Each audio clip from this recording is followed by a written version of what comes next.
Welcome to our instructional video on the planning phase of A3 thinking and problem solving. It is our joy at the Transformational Healthcare team at UC San Diego Health to introduce you to this time-tested, structured, and scientific way of problem solving.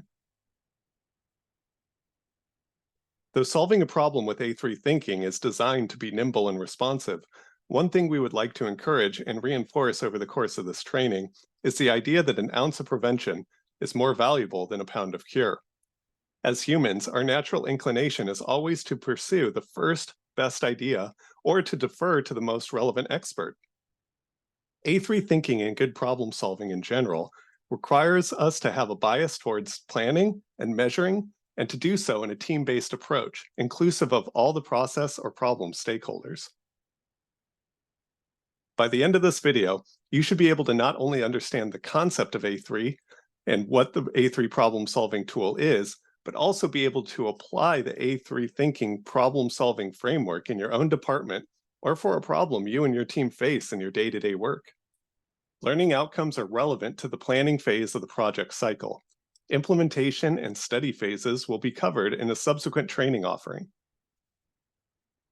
So welcome to the first of 3 sessions on A3 thinking, an expeditious and scientific model of problem solving designed to focus on the patient, engender respect and empowerment for the worker.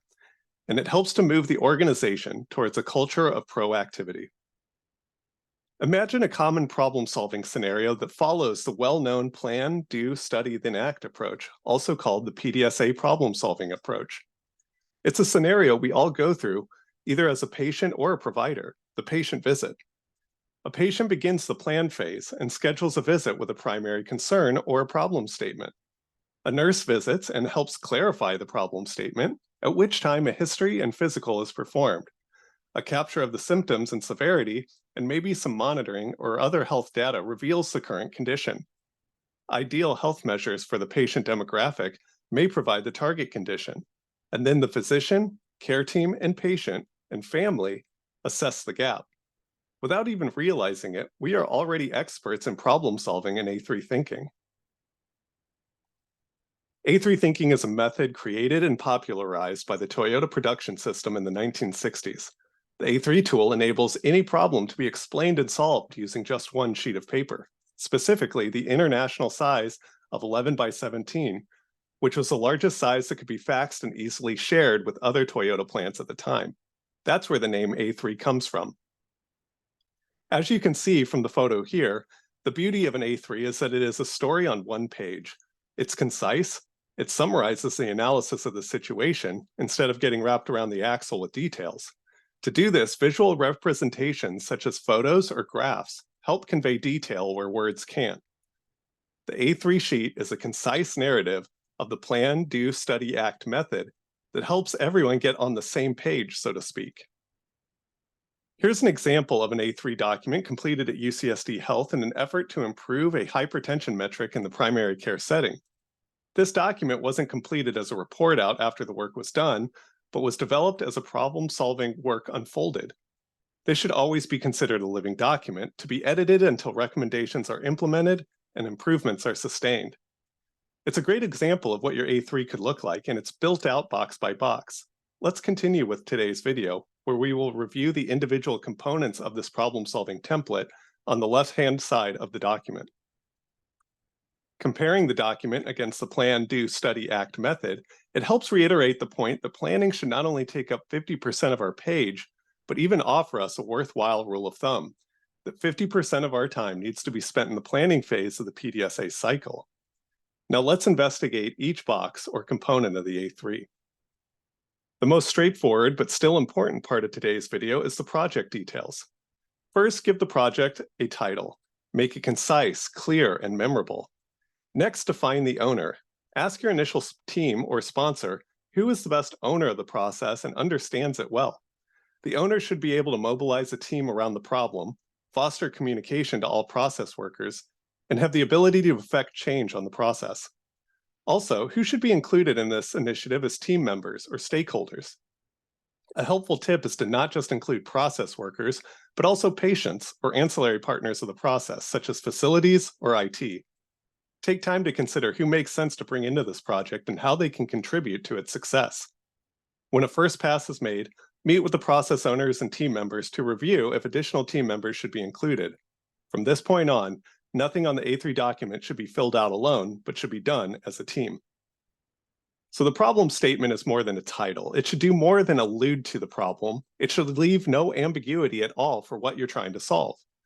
Be explicit in the what, who, and more importantly, the why. In the first example, the first draft of the problem statement on the left-hand side does a couple of things worth revising. As you coach others in your department on how to problem solve effectively, look out for problem statements that assume a solution or give preference to one. In this case, it's assumed that more resourcing is needed. It's also tackling several problems at once: turnaround time, med flight transfers, and EMS coordination. When this happens, it's worth asking the author, what problem is it that we're really trying to solve? In this case, it's turnaround time, but for what and why? The right-hand side answers this. We're improving turnaround time from door to CT so that we can maintain our certification as a level 1 stroke center, as well as reduce morbidity and mortality for our patients. In the second example, the first draft on the left side also fails to provide a compelling why statement. It also focuses on a person within the process and not the process itself. While it's rarely as egregious as this example, be on the lookout for problem statements that zero in on a specific shift, role, or title that unfairly targets individuals or a person before any work is done to understand the problem. On the right-hand side, the focus is on the process and isolates it to a clinic location, not a single person.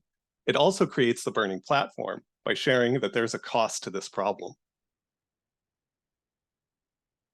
Now that a well-written problem statement has been drafted, it's time to provide more and deeper data to help describe the extent of what the problem in the current condition part of the template looks like.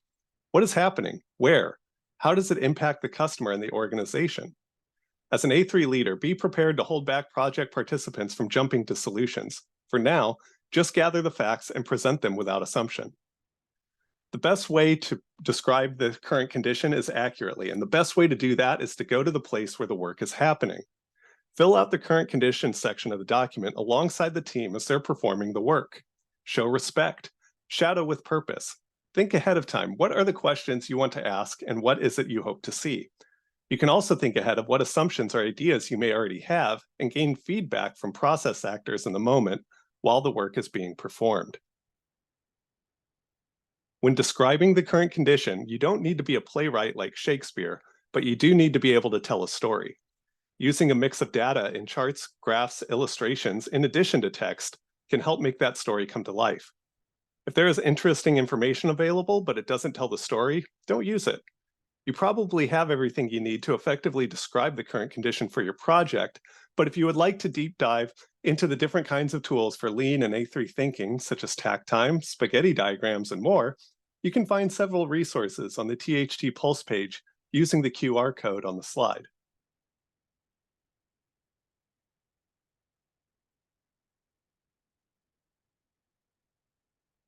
Once the current condition is well understood and documented, it's time to write down the target condition.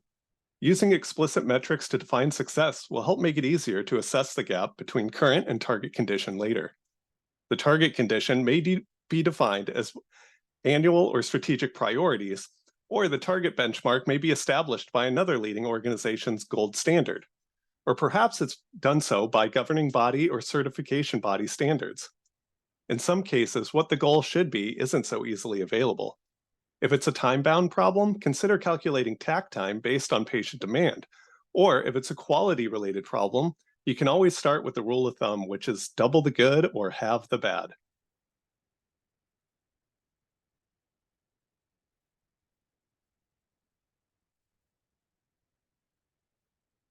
To demonstrate, here are two examples of excellent target condition statements that closely follow the SMART goals formula. They are specific and measurable, not too ambiguous, they're relevant to the problem we're trying to solve, and most importantly, for the project planning and resourcing, a deadline is given.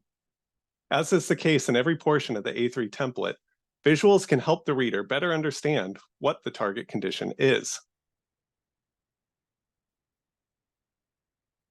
Now that the boundaries of our problem statement are in focus, how things are versus how we would like them to be, we can start to understand what are the root causes that are the primary drivers of this suboptimal current condition. Once again, it's time to bring the entire problem-solving team together and relentlessly ask why. Why is this process not reliably meeting our target condition? The first answer, or answers, most likely, will be primary causes, or a symptom, if you will. Go deeper and identify the root cause by asking why until there is nothing left to be said. Fixing the problem at the root cause level and not just the primary cause level will fix the problem for good and not just fix the symptom for a short while. If you are familiar with health quality improvement initiatives and the 7 tools of quality already, you will have everything you need to discern the gaps. But your process team might not quite be there yet. Nothing builds a coalition around problem solving quite like empowerment. Print out and leave behind tick sheets or a control chart to have your team members and staff assist in your data gathering and analysis. Coach them on cause and effect and getting to the root cause of a problem with 5 whys, so that they can be engaged thought partners with you on root cause identification. If you would also like to investigate other analysis phase tools from the lean improvement methodologies, such as Value Stream and Decision Matrix, please use the link or following QR code on this slide to find a repository of lean tools and templates that might be able to assist you in your project's gap analysis. As you work with your project teams, be sure to discuss the challenges of having poor root cause analysis. Work with them to refine root causes that are too vague to be actionable or that are too big and out of your sphere of control. As an A3 thinker and leader for this team, have confidence to coach others on this methodology so that the problem-solving method is being carefully executed. If you would like support for in-person coaching, don't hesitate to reach out to a UCSD Health Transformational Health Coach. Finally, when good root causes are identified, always confirm through another round of direct observations. In closing, let's remember how the A3 document lines up with the scientific problem-solving and Plan, Do, Study, Act method. The entire left-hand side of the document focuses on planning, and it helps to reiterate the point that planning for the problem-solving endeavor should take 50% of our time allocated to the project. Also keep in mind that the A3 document is expected to operate as a living document that will change and evolve as you study and experiment. You may even find that you need to start the A3 process over as you peel back the layers of the problem. No matter what, always go to the physical space where the work is happening or the problem is occurring. Be inquisitive, be visual, and most of all, keep the entire team involved through the entire A3 process. Thank you for your time and attention, learning or reviewing the A3 document and the left-hand side planning phase. Now let's review our next session's objectives and pre-session assignments. By now, you should have a foundational understanding of A3 problem solving for you to create a compelling problem statement accurately that depicts the current condition and the target condition in a mostly visual manner. And finally, you should be able to have a thorough gap analysis that identifies the root causes of the problem. Until the next in-person session, you will be asked to put the planning phase into action using the A3 template. A thorough and team-based inclusive planning phase will guarantee success for the Class 2 objectives, where we will begin the exciting work of creating the future state and identifying countermeasures. As always, myself and the Transformational Health team will be available for one-on-one coaching and lead up to the second session. But if you would like to get started right away and on your own, it's imperative to make at least 4 in-person observations, 1 for each box of the planning phase to validate reporting or assumptions, and most importantly, to ask and observe. By the next class, please have the left-hand side of the A3 document completed, but please do not move ahead to the right-hand side until after the second training. If you would like to ask questions, schedule one-on-one coaching, or submit your A3 in advance of the in-person session for feedback, please email the Transformational Health Team coaches using the displayed email addresses. For some additional self-led training, we highly recommend visiting our Lean Improvement Event Tools and Template page using the displayed QR code, or you may type in the address below it. Once you have navigated to the page, one thing you can also do is scroll to the bottom where PDF copies of previous successful and very well documented UCSD Health A3 documents have been uploaded. Thank you for watching this video on the planning phases of A3 problem solving. And thank you for the difference that you make in the lives of UCSD patients and their families, and for the problems you will solve on their behalf.